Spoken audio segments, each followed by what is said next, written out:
Once again, welcome to Foundation Church. Thank you so much for joining us. A happy Mother's Day to all the moms out there. As today we're going to continue this series from fear to faith. Now, in previous weeks, we've talked about some really scary things. We've talked about lions. We've talked about being in the middle of a lake in a boat in a storm.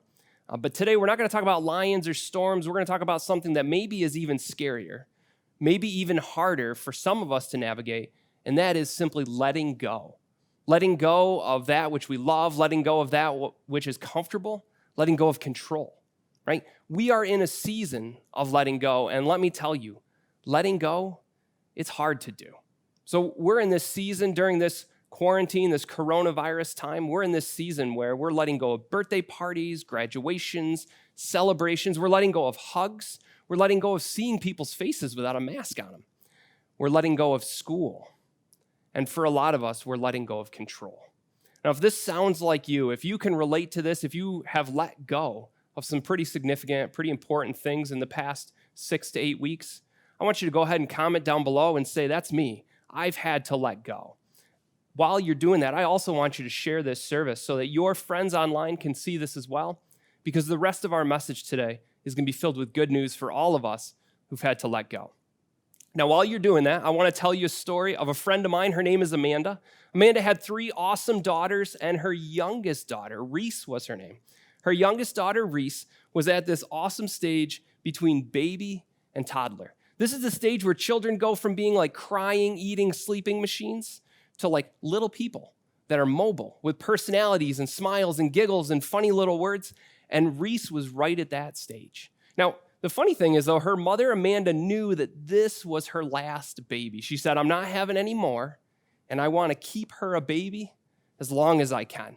Now, what this meant was Amanda carried Reese everywhere. She was convinced that if she carried her, she wouldn't learn to crawl, she wouldn't learn to walk, and she would stay her baby indefinitely. So Amanda would literally carry her to church and to the grocery store. She would carry her while doing chores at the house, while helping the other girls do schoolwork. It got to the point where it was a little absurd. I asked her about it. She told me her theory. She said, John, this baby's staying a baby forever. Now, eventually, Amanda did let go. 8 years later, I'm happy to say that Reese does walk around. She is a normal child. She developed appropriately. She didn't stay a baby forever. But could you imagine if Amanda never let go? Yeah, see, letting go is hard to do. But whenever we do, we are always making room for something new.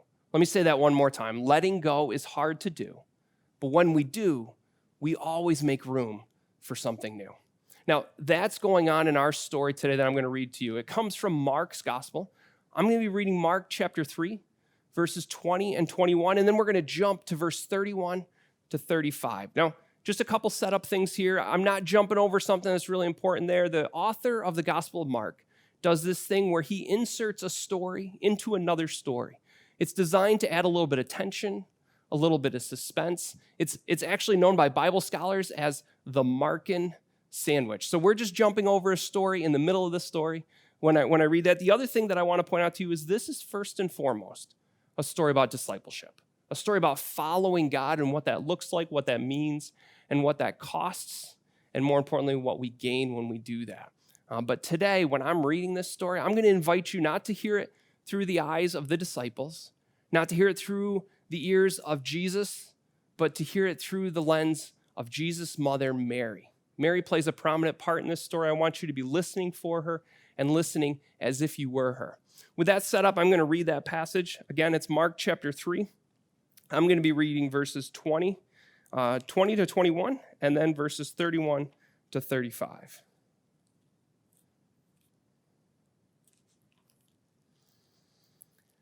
Then Jesus entered a house, and again a crowd gathered, so that he and his disciples were not even able to eat. When his family heard about this, they went to take charge of him, for they said, he is out of his mind. Then Jesus' mother and brothers arrived. Standing outside, they sent someone in to call him. A crowd was sitting around him, and they told him, your mother and your brothers are outside looking for you. Who are my mother and my brothers? Jesus asked. Then he looked at those seated in a circle around him, and he said, here are my mother and my brothers. Whoever does God's will is my brother and sister and mother. This is God's word. It's given freely for each and every one of you. I want to take you back to verse 21. And remember, we're listening to this story. We're hearing this story through the ears of Mary, right? The mother whose first baby, Jesus, has left home and is literally changing the world. But the same mother, her baby is off and he's doing things and being criticized by people, and she finds out he's not even eating. You see, we're told in verse 21 that Jesus' family came to take charge of him, and they said that he was out of his mind. Now, this sounds pretty harsh, but the reality is that if we were to read that in-between story in the middle of that Markan sandwich, not Jesus' family, but those who were accusing him, those who were against him, right? His critics were saying that there are three options for what's going on with this Jesus. Either number one, he's out of his mind. Number two, he's literally possessed by a demon. Or number three, and worst of all, Jesus is in league with the devil. And so when Mary and Jesus' family come to get him and they say, well, he must be out of his mind, this is actually the kindest of the options that they can figure out. And again, they're experiencing Jesus, who they've known for his entire life, doing and saying things that maybe they haven't ever seen him do or say before. And oh, by the way, he's so busy, he's not seemingly taking care of himself. So they're worried about him. They care for him. Now, if we push on to verse 32, in verse 32, we're told about this huge crowd that keeps Jesus and his disciples busy, but this crowd also keeps Mary and Jesus' family from getting even into the house. And so they have to send someone in for them. Now, when I hear this story about this big crowd, I can't help but think about huge crowds or crowded places that I've been before. I would love it if you would take a minute and comment down below, what is the biggest crowd you've ever been in, or where is the most crowded space you found yourself? For me, it's when I was going to seminary and I was living in Washington, D.C., and I would take the public transportation into the city, the subway. They called it the Metro. And there was one particular night where I was coming home from class. It was a long day. I was tired. I was exhausted. I just wanted to get home. I was on the Metro, and all of a sudden we came to a stop, and there was like literally thousands of people wearing red hats and red shirts with big W's on them. The Washington Nationals, their baseball game had just gotten out at the same time. And all of these people came crowding into the subway, and we were like squeezed in like sardines, like you couldn't move at all. It was just the worst. It was terrible. Now, I'm not a claustrophobic guy, but I just wanted to scream, get me out of here. See, that's the kind of scene that we have going on with Jesus as his mother and his family come to get him. And what's really happening here is we have a mother who doesn't want to let go of her baby. She wants to protect him. She wants to bring him home. She probably wants to make him a good meal and have him take a little rest. And yet Jesus knows that can't be the case. See, if we move on to verse 35, in verse 35, Jesus hears that his mother and brothers are there, and he responds by talking about discipleship, talking about what it means to follow and what we will gain if we're able to let go. Jesus is talking to a crowd of people, by the way, many of whom have left their families, have left their mothers, their brothers, their sisters. Some of them have left their jobs and their homes to follow Jesus. And so he's giving them some good news in the midst of this by saying, what you've given up, it's nothing compared to what you gain, right? Again, Jesus knows that if we let go, we're going to make some space for something new. And so let's look at that letting go a little further. And I want to continue with this image of a parent, not just because it's Mother's Day, but because I think it's so meaningful and so valuable for so many of us. So this parental image of letting go to gain something new, it's a powerful one. My kids, all right, I have 3 children, 10 years old, 13 years old, and 14 years old. They are like rapidly becoming young adults, rapidly becoming people unto themselves. And sometimes my wife and I reminisce about the things they used to do that we loved so much. So for instance, one of those things was when they were really, really little, like really little. They would lay on my chest and I would sit on a chair or a couch and I would hold them and they would just sleep right there like this. Oh, I can feel it still today. And I loved it.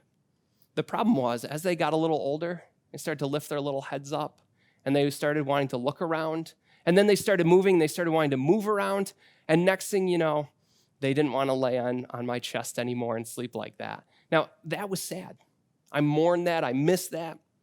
But the reality is that now with a 14-year-old and a 13-year-old and a 10-year-old, more often than not, I wake up in the morning and I can shoot a quick text message to one of my kids and say, who wants to make me coffee? and somebody will bring me down a fresh hot cup of coffee made for me first thing in the morning. It's the greatest. It's the second greatest, right? If they were little, I would still hold them like this. It was pretty darn close. Another one of the things that I loved when the kids were little, when they were really little, they were mobile, they would run around the house. But when I would come home from a meeting or from a visit, when I was away and I'd come in, they would all come sprinting to the door yelling, "Daddy!" And they would wrap their little arms around my legs. They were so excited to see me, and I was so happy to see them. As they got older, they stopped doing that. As a matter of fact, just yesterday, I came into my house, I walked upstairs, I said, "Hello, hello." I walked to my dining room table, I sat down, I started doing work. 20 minutes later, 20 minutes, one of my children walked out and said, "I didn't even know you were home, Dad. When did you get here?" Now, that's sad. That's sad that I missed that. But you know what's really awesome is my kids now, when I'm away, when I'm at a meeting, when I'm working too long, they don't wait for me to come home. They shoot me a message and say, "Hey, how are you doing? Are you coming home soon? We want to see you. We miss you." You see, I gave up the little daddy wrapped around my legs, but I gained the teenagers saying, "Dad, we miss you. Are you coming home soon?" Now, this last one maybe is the best. It's the one that I miss the most. When my kids were little, they had like baby talk, right? All kids do this. They go through these phases where they say things. So obviously the mommy and daddy, that's pretty common to our kids. But some of our kids also had like funny words that they would say for things like they didn't know the right word. They didn't say quite the right word. So for instance, Burger King was Burger King. And my kids would say it all the time. "Are we going to Burger King?" Now, maybe this is an indicator we went to fast food too often. But it was just the cutest thing. I loved it so much. And at the same time, I had to let go of that. There had to be a day where I had to teach my child, look, that's a G, not a B in that word. It's Burger King. That was hard to give up. That was hard to let go of that. And yet what I gained in replace of that was having real, meaningful conversations with my kids. Conversations about life and death, about faith and following Jesus, what it means to be a good person, a good mom, a good dad, a good husband, and a good wife. I wouldn't trade those conversations for 1,000,000 Burger Kings. Because while letting go is hard, it always makes room for something new. And the reality is, if we don't let go, there are incredible things that we miss. You know, I already said, could you imagine if my friend Amanda never let go of her daughter Reese, right? She'd be carrying around an 8-year-old to this day. Could you imagine if Mary didn't let go of Jesus? If she fought her way through the crowd and forced him to come home?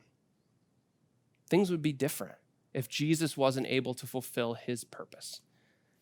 I want you to do some speculation in this moment, and I want you to imagine what it would be like if you chose not to let go of those things that God is calling you to let go today. Again, letting go is hard. It includes mourning, it includes loss, and oftentimes it includes a lot of fear. And yet when we let go, we make room for something new. And so I want to leave you today with this one question, this simple question, which is, what is God asking you to let go? Pray with me if you would. God, we sure do love that which we know.